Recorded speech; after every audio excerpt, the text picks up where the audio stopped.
Mymensingh board 2023-এর যে প্রশ্ন সেটা একটু লক্ষ্য করো। পটাশিয়ামের কার্য অপেক্ষক 2 ইলেকট্রন ভোল্ট। তাহলে কার্য অপেক্ষককে আমরা কি দ্বারা প্রকাশ করি? Phi not 2 electron volt. এটাকে যদি আমরা জুলে কনভার্ট করি তাহলে 1.6 ইন্টু 10⁻⁻19 দ্বারা গুণ দিতে হয়। তাহলে আসবে আমাদের 3.2 10⁻⁻19 জুল। পটাশিয়ামের একটি পাতের উপর প্রথমে 3000 অ্যাংস্ট্রম আলো আপতিত হলো। তাহলে ল্যামডা 3000 অ্যাংস্ট্রম।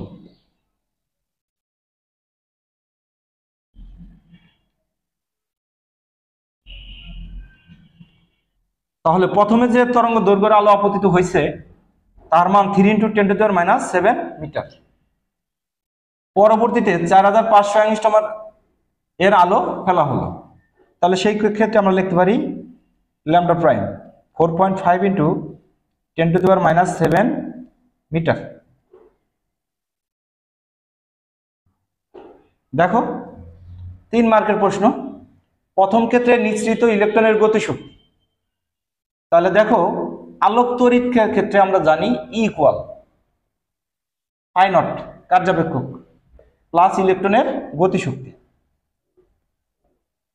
তাহলে K max E - phi not.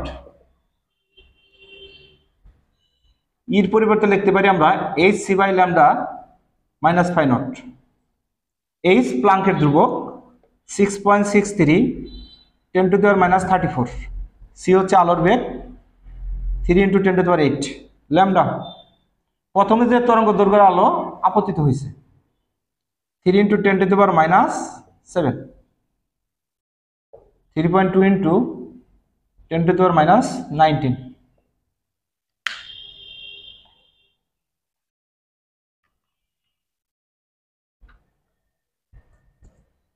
Six point six 3 into 3 ভাগ 3 into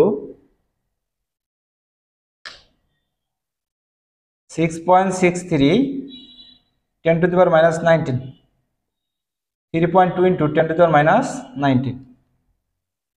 minus 3.2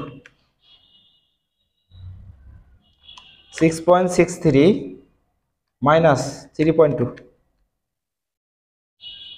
3.43 10⁻⁹ জুল। তাহলে প্রথম ক্ষেত্রে নিঃসৃত ইলেকট্রনের শক্তি 3.43 ইন্টু 10⁻⁹ জুল। এখন এটাকে তুমি ইলেকট্রন ভোল্টে কনভার্ট করতে পারো ভাগ 2.14375 ইলেকট্রন ভোল্ট।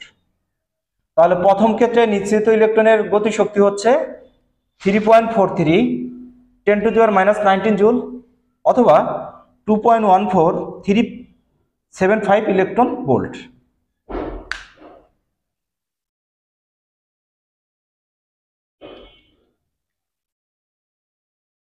এবার তোমরা 4 মার্কের প্রশ্নটা একটু লক্ষ্য করো। একই ধাতুর উপর আপতিত আলোর তরঙ্গ দৈর্ঘ্য বাড়ালে নিবৃত্তি বিভব কমে যায়। অর্থাৎ প্রথমে করছিল 3000 অ্যাংস্ট্রম, পরবর্তীতে করলো 4500 অ্যাংস্ট্রম। তাহলে আপতিত আলোর তরঙ্গ দৈর্ঘ্য পূর্বের চেয়ে বাড়ছে, আর পূর্বের চেয়ে যদি বাড়ে তাহলে নিবৃত্তি বিভব কি হবে? কমে যাবে। আমাদের এইটা গাণিতিকভাবে বিশ্লেষণ করতে বলছে। তাহলে দেখো প্রথম ক্ষেত্রে যদি আমি বলি সেটা কি, সেটা দেখো E = phi not plus K max E = phi not plus E B not. তাহলে প্রথম ক্ষেত্রে ইলেকট্রনের নিঃসৃত যে গতিশক্তি সেটাই হচ্ছে ইবি নট। তাহলে আমরা বলতে পারি E B not equal K max। K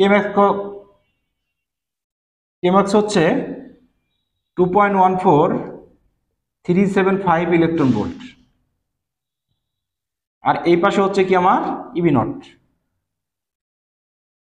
তাহলে আমরা একটা কাজ করতে পারি ভি নট ইকুয়াল 2.14375 ইলেকট্রন ভোল্টের পরিবর্তে যদি আমরা ভোল্টে নিতে চাই 1.6 × 10⁻90, এটা কোথায় আসে? নিচে। এটা আবার কিসের চার্জ? ইলেকট্রনের।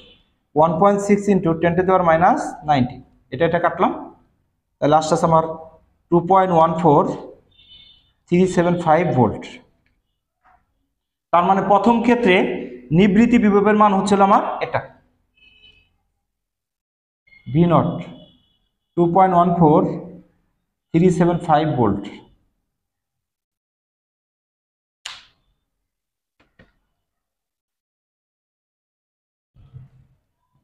এবার দ্বিতীয়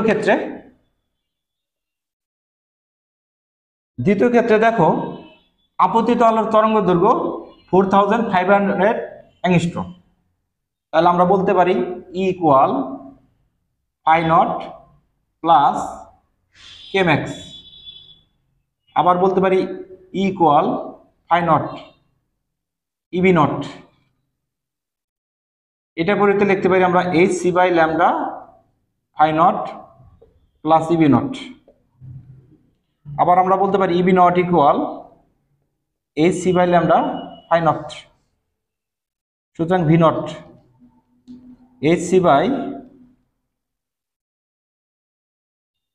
hc/λ minus φ0/E।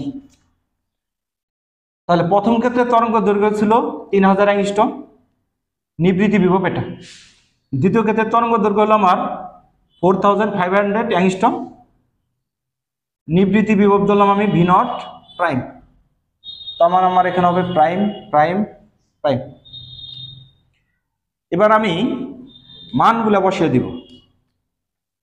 V0 prime এর মান 1.6 × 10⁻90। h হচ্ছে প্লাঙ্কের ধ্রুবক 6.63 10⁻34। c হচ্ছে আলোর বেগ 3 × 10⁸। ল্যামডা পরবর্তীতে যে তরঙ্গ দৈর্ঘ্য সেটাকে আমি ধরলাম ল্যামডা প্রাইম। তাহলে 4.5 10⁻7 মাইনাস φ0 3.2 × 10⁻19।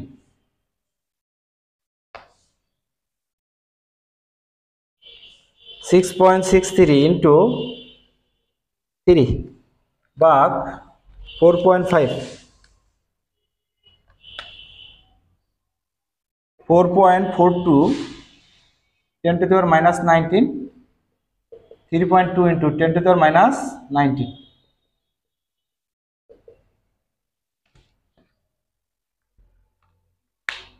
মাইনাস 3.2 ভাগ 1.6